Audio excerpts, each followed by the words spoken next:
Hello बच्चों, आज हम आपके सीबीएसई सैंपल क्वेश्चन पेपर जिसमें एमसीक्यू हैं उसके खंड ग को करेंगे। खंड ग में केस पर आधारित प्रश्न है। इसमें आपको 3 केस दिए गए हैं और प्रत्येक केस के 4-4 प्रश्न हैं, तो टोटल प्रश्न हो गए 12। आपको 12 में से 10 प्रश्न करने हैं कोई भी। तो अब हम एक एक केस को पढ़ते हैं। पहला केस है नमक की कहानी। ये एक अखबार में से ली गई है। ये कह रहे हैं कि चेन्नई से 120 किलोमीटर दूर एक जगह है मरक्कनम, जो एक बंदरगाह है, समुद्र के किनारे है। तो वहां पर नमक के मैदान तमिलनाडु के तीसरे सबसे बड़े नमक उत्पादक हैं। समुद्र के किनारे ही नमक बनाया जाता है। समुद्र के पानी को खुली क्यारियों में डाल दिया जाता है, जिससे पानी वाष्प बनकर उड़ जाता है और जो नमक है वो नीचे रह जाता है। और ये काम बहुत मेहनत वाला है। इसके बाद लिखा है कि इससे प्राप्त नमक का उपयोग सोडियम के विभिन्न यौगिकों के निर्माण के लिए किया जाता है। इस नमक से सोडियम के बहुत सारे यौगिक बनाए जाते हैं। ऐसे ही एक यौगिक का नाम है सोडियम हाइड्रोजन कार्बोनेट, NaHCO3, जिसको हम बेकिंग सोडा भी कहते हैं। ये नमक से ही बनता है, जिसका उपयोग बेकिंग में होता है। और अम्ल नाशक, जब आपको एसिडिटी हो जाए तो प्रति अम्ल, जो अम्ल को खत्म करे, एसिडिटी को खत्म करे, उसमें होता है। और एक सोडा अम्ल अग्निशामक, आग बुझाने के लिए भी किया जाता है। अब नीचे एक टेबल दे रखी है। इस टेबल में बताया है कि 1 लीटर समुद्र के पानी के वाष्पीकरण पर, अगर हम 1 लीटर पानी लें और उसका वाष्पीकरण करें तो हमें क्या क्या प्राप्त होता है। सोडियम क्लोराइड 28 ग्राम, मैग्नीशियम क्लोराइड 8 ग्राम, मैग्नीशियम सल्फेट 6 ग्राम, कैल्शियम सल्फेट 2 ग्राम और कैल्शियम कार्बोनेट 1 ग्राम। मतलब हमने 1 लीटर पानी लिया, उसको वाष्पीकरण किया, पानी वाष्प बनकर उड़ गया, जो ठोस बचा वो टोटल था 45 ग्राम। उस 45 ग्राम में 28 ग्राम सोडियम क्लोराइड है, 8 ग्राम मैग्नीशियम क्लोराइड है। तो ये हमें टेबल में बताया है। अब हम देखते हैं कि इसमें क्या क्या प्रश्न है। पहला प्रश्न है, तालिका में कौन सा यौगिक अम्ल के साथ क्रिया करके कार्बन डाइऑक्साइड उत्सर्जित करता है। देखो, जब भी अम्ल के साथ क्रिया से कार्बन डाइऑक्साइड उत्पन्न हो तो इसका मतलब वो या तो कार्बोनेट है या हाइड्रोजन कार्बोनेट है। आपको याद रखना है, अम्ल के साथ क्रिया से अगर कार्बन डाइऑक्साइड गैस उत्सर्जित हो रही है तो इसका मतलब या तो कार्बोनेट है या हाइड्रोजन कार्बोनेट है। तो अब हम इसमें देखें, ये क्लोराइड, फिर क्लोराइड, सल्फेट, सल्फेट, तो इसका आंसर होगा कैल्शियम कार्बोनेट।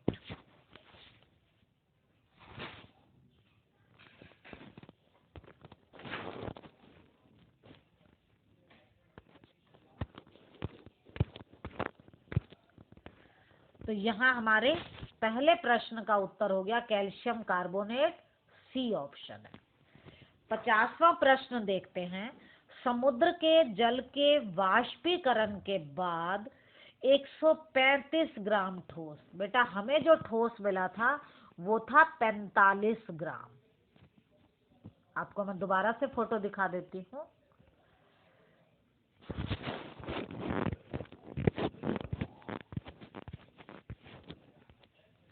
यहाँ पर जो हमें मिला था ठोस वो था 45 ग्राम टोटल। वाष्पीकरण से हमें टोटल ठोस मिला 45 ग्राम। अब अगर हम इस 45 ग्राम में देखें तो आप यहीं पर देखो, मैग्नीशियम सल्फेट कितना है, 6 ग्राम। हम अपने प्रश्न पर आते हैं जो दूसरे पेज पर है। हमने 45 ग्राम ठोस लिया था, इसमें 6 ग्राम था मैग्नीशियम सल्फेट। टोटल ठोस था 45 ग्राम और इसमें मैग्नीशियम सल्फेट था 6 ग्राम। प्रश्न में पूछा गया है, अगर ठोस 135 ग्राम हो तो कितना मैग्नीशियम सल्फेट होगा। देखो 45 ग्राम में मैग्नीशियम सल्फेट है 6, एक में होगा 6/45 और 135 में होगा 6/145 गुना 135। तो ये 45 से कट गया 3, आंसर आएगा 3 छिक 18 ग्राम। तो आंसर होगा सी। प्रश्न नंबर 51, सोडियम क्लोराइड के संतृप्त विलयन को क्या कहते हैं? ये आपको याद रखना है, ये ब्राइन है। सोडियम क्लोराइड के जलीय विलयन को जो संतृप्त हो उसे हम कहते हैं ब्राइन। तो आंसर होगा ए। अगला प्रश्न, सामान्य नमक के निर्माण में, सामान्य नमक होता है NaCl। बेटा आपको मालूम है जब भी कोई लवण बनता है तो उसमें एक अम्ल होता है और एक क्षारक। तो यहाँ पर Na से क्षारक का नाम है NaOH और Cl से अम्ल होगा HCl। अब ये अम्ल है, अम्ल का pH 7 से कम होता है। तो यहाँ पर अम्ल का pH मान कितना होगा? 7 से कम। तो 1 से 3 ठीक आंसर है। 6 से 8 गलत हो जाएगा क्योंकि 7 से ज्यादा हो गया। 8 से 10 भी गलत होगा, 11 से 13 भी गलत होगा क्योंकि ये 7 से ज्यादा है। तो इसका आंसर आएगा ए। अब आते हैं हम केस 2 पर। केस 2 में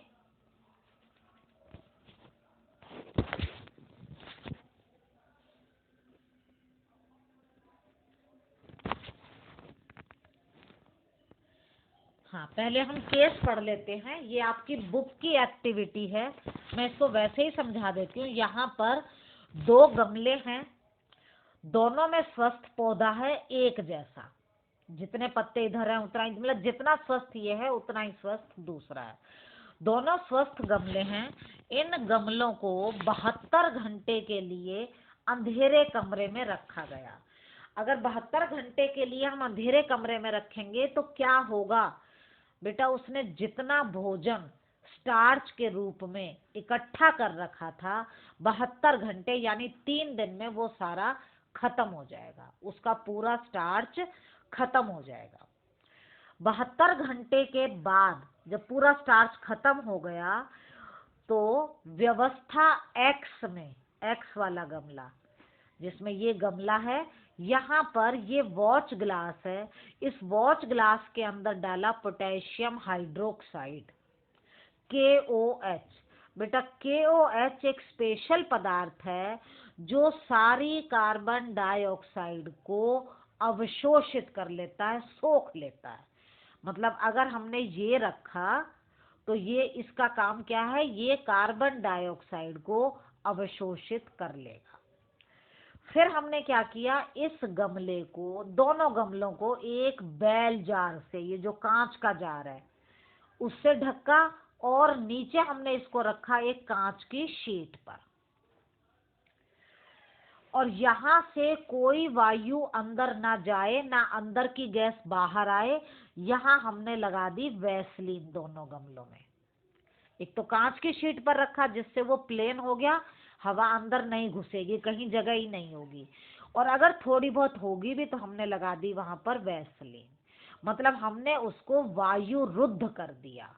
वायु रोधी का मतलब ना तो उसमें कोई गैस अंदर जाएगी ना उसमें से कोई गैस बाहर आएगी। फिर हमने इसको 6 घंटे के लिए प्रकाश में रखा, सूर्य के प्रकाश पे। बेटा जैसे ही ये प्रकाश में आएगा तो प्रकाश संश्लेषण क्रिया होनी चाहिए। प्रकाश संश्लेषण के लिए उसको चाहिए 4 चीज। एक तो चाहिए कार्बन डाइऑक्साइड, एक चाहिए सूर्य का प्रकाश, एक चाहिए क्लोरोफिल,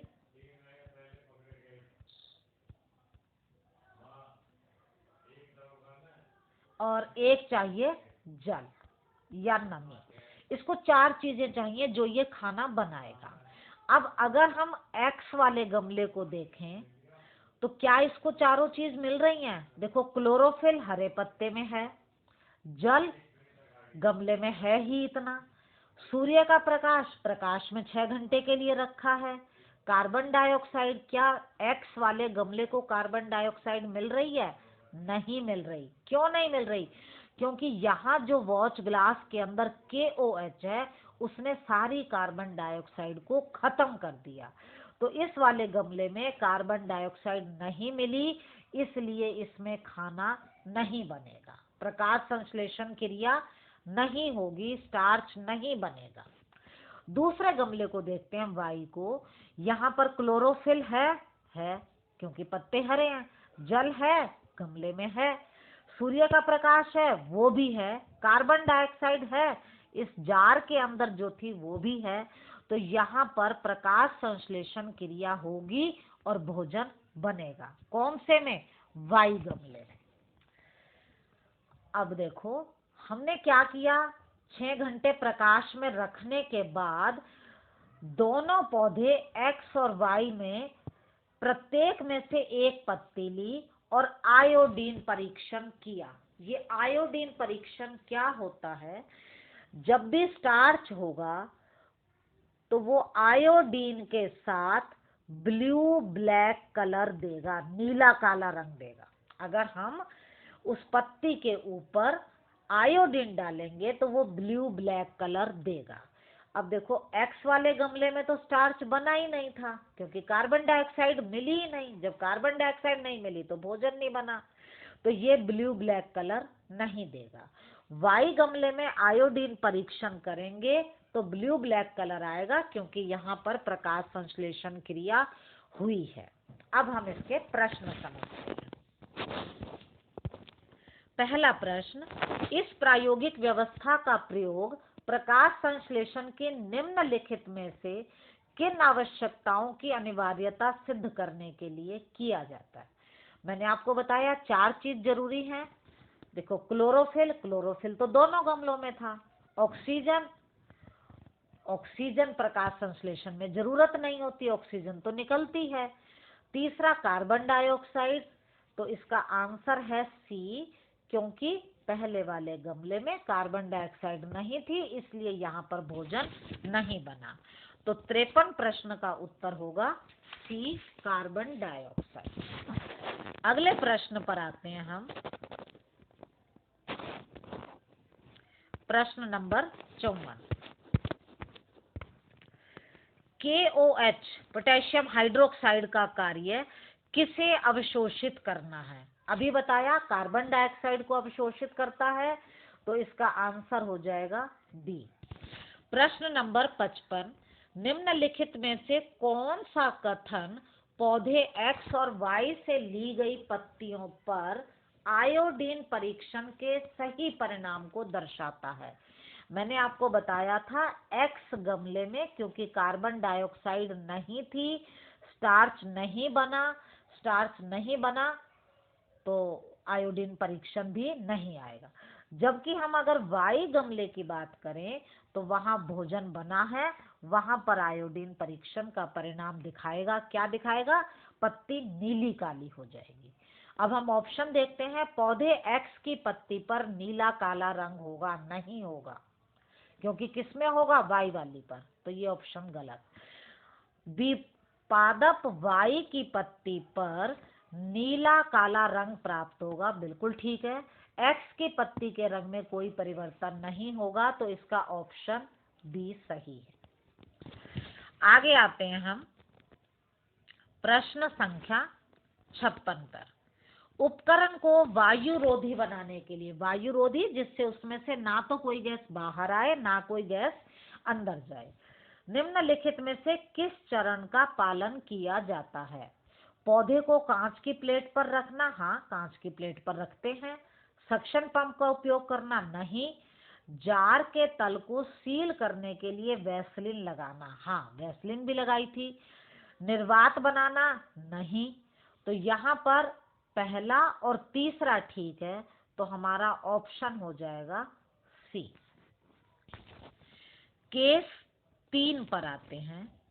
केस 3 में नूर एक युवा छात्र है, वो अपने विज्ञान के परियोजना कार्य में प्रकाश के गुणों को प्रदर्शित करने का एक प्रयोग करता है। उसने क्या किया, उसने बॉक्स के अंदर, ये एक बॉक्स है, ये एक बॉक्स है, इसके अंदर उसने कोई चीज एक्स रखी है, नाम नहीं बताया, उसके अंदर यहाँ उसने कोई चीज रखी है एक्स, और एक लेजर पॉइंटर की मदद से बनाई गई प्रकाश की किरणें, ये दो किरण डाली हैं, किरण 1 और किरण 2, एक तरफ के छिद्र से अंदर भेजी है। मान लो यहाँ पर ये कोई चीज है और ये दो किरणें यहाँ पर भेजी हैं। उसने एक छोटे बटर पेपर को प्रकाश की किरणों को देखने के लिए यहाँ एक कागज लगाया है जो स्क्रीन का, पर्दे का काम कर रहा है। तो अब हम देखेंगे प्रश्न नंबर 57 क्या कह रहा है। वो कह रहा है कि ये एक्स, ये वाली जो चीज है, ये एक्स क्या हो सकती है, कि उसने बॉक्स के अंदर क्या रखा कि यहाँ से जो किरण डाली और वो समानांतर किरण दूसरी तरफ से निकल रही है।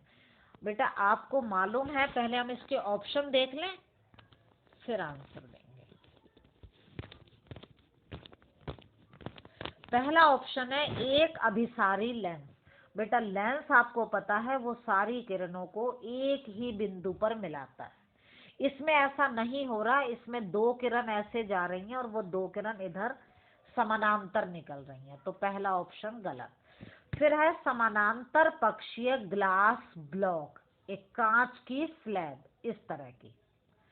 बेटा ये हो सकता है आंसर, अलग से बताती हूँ मैं। कांच की स्लैब, आपकी बुक में इस तरह का चित्र है, ये प्रकाश आता है और अभिलंब की तरफ मुड़ता है क्योंकि यहाँ वायु है और ये कांच है, कांच अधिक सघन होता है, सघन है तो अभिलंब की तरफ आएगा, यहाँ दोबारा वायु में जाती है तो फिर ये अभिलंब से परे जाती है। लेकिन ये दोनों किरणें, ये वाली, ये समानांतर होती हैं, तो इसका आंसर बी ही होगा। प्रिज्म भी नहीं हो सकता क्योंकि प्रिज्म किरणों को 7 रंगों में बांटता है। समतल दर्पण होगा तो वो भी नहीं हो सकता क्योंकि वो प्रतिबिंब बिल्कुल वैसा ही बनाता है, लेकिन यहाँ पर किरण थोड़ी सी मुड़ रही है, तो इसका आंसर हो जाएगा बी। अगला प्रश्न, उसने बॉक्स के बाईं और दोनों किरणों के लिए आपतन कोण को मापा, कोण आई ये था 48.60। वह जानती है कि बॉक्स के अंदर सामग्री x का अपवर्तनांक n 1.5 है। अपवर्तन कोण का मान मतलब कोण r कितना होगा ये हमें निकालना है। देखो इस प्रश्न के लिए यहाँ पर स्नेल का नियम लगा है। स्नेल का नियम कहता है कि अपवर्तनांक क्या होता है, साइन आई आपतन कोण की जया और साइन आर अपवर्तन कोण की जया के अनुपात को अपवर्तनांक कहते हैं। यहाँ पर n है 1.5, साइन आई इसका साइन नीचे दे रखा है 0.75 बटे साइन आर। तो अगर हम यहाँ से साइन आर निकालेंगे, जगह थोड़ी कम है मैं मिटा लेती हूँ। हाँ, अगर हम इसको क्रॉस मल्टीप्लाई करेंगे तो ये आएगा 1.5 साइन आर बराबर 0.75, और अगर हम साइन आर निकालेंगे तो 0.75 बटे 1.5। दशमलव को हटाएंगे तो यहाँ दशमलव के बाद 2 बिंदु है, यहाँ 1 है तो 1 0 और लग जाएगी, दशमलव हट जाएगा, 75 दूनी 150, ये आंसर आएगा 1/2। और जब साइन आर 1/2 होता है तो कोण होता है 30 डिग्री। ये आप मैथ में पढ़ चुके होंगे। तो यहाँ पर ये थोड़ा प्रिंटिंग में गलत हो गई है, 450 नहीं है, ये 45 डिग्री है, ये 40 डिग्री है, तो ये होगा 30 डिग्री। तो आंसर होगा सी। अगला प्रश्न, प्रश्न नंबर 59।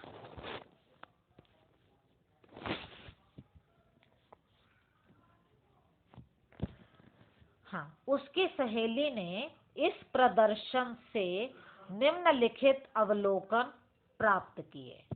पहला, कांच हवा की तुलना में प्रकाशिक रूप से विरल है। बेटा विरल, सबसे अधिक विरल व से वायु, व से विरल, व से वायु, वायु सबसे अधिक विरल है। उसके बाद जल इससे ज्यादा सघन है और कांच उससे भी ज्यादा सघन है। लेकिन हमें यहाँ वायु और कांच देखना है, तो वायु जो है वो विरल है और कांच जो है वो सघन है। तो ये गलत है। ये कह रहे हैं कांच हवा से विरल है, तो ये गलत है। हवा और कांच प्रकाश को समान वेग से गुजरने देते हैं। बेटा जब विरल माध्यम होता है तो स्पीड तेज होती है, जब सघन माध्यम होता है तो स्पीड घट जाती है। तो ये ऑप्शन भी गलत है, समान नहीं होता। तीसरा, हवा कांच की तुलना में प्रकाशिक रूप से विरल है, ये ठीक है, हवा विरल है। चौथा ऑप्शन, सघन माध्यम में प्रकाश की गति विरल माध्यम की तुलना में अधिक होती है, ये गलत है। सघन माध्यम में प्रकाश की स्पीड घट जाएगी। अगला प्रश्न ऑप्शन है, पहले माध्यम में आपतन कोण की ज्या और दूसरे माध्यम में आपतन कोण की ज्या का अनुपात अभी मैंने बताया था, साइन आई बटे साइन आर को हम कहते हैं अपवर्तनांक। तो ये ऑप्शन भी सही है। तो 3 और 5 सही हैं, तो आंसर हो जाएगा ऑप्शन डी। आगे देखते हैं, प्रश्न नंबर 60। यदि बॉक्स के अंदर की वस्तु 1.5 से कम अपवर्तनांक वाली होती, अगर अपवर्तनांक कम होता तो क्या होता? किरणों का पार्श्व विस्थापन कम होता। देखो जैसे ये है, ये रास्ता इसका ये था, तो ये इसका पार्श्व विस्थापन है। अगर अपवर्तनांक कम होता तो ये चीज भी कम होती। तो इसका ए ऑप्शन सही है, तो आंसर हो जाएगा ए। ये आपका सैंपल क्वेश्चन पेपर पूरा हो गया है। इससे आगे वाले जो प्रश्न है वो VI, विजुअली इम्पेयर्ड, जिनको देखने में थोड़ी प्रॉब्लम है उनके लिए है, आपके लिए नहीं है। थैंक यू बेटा।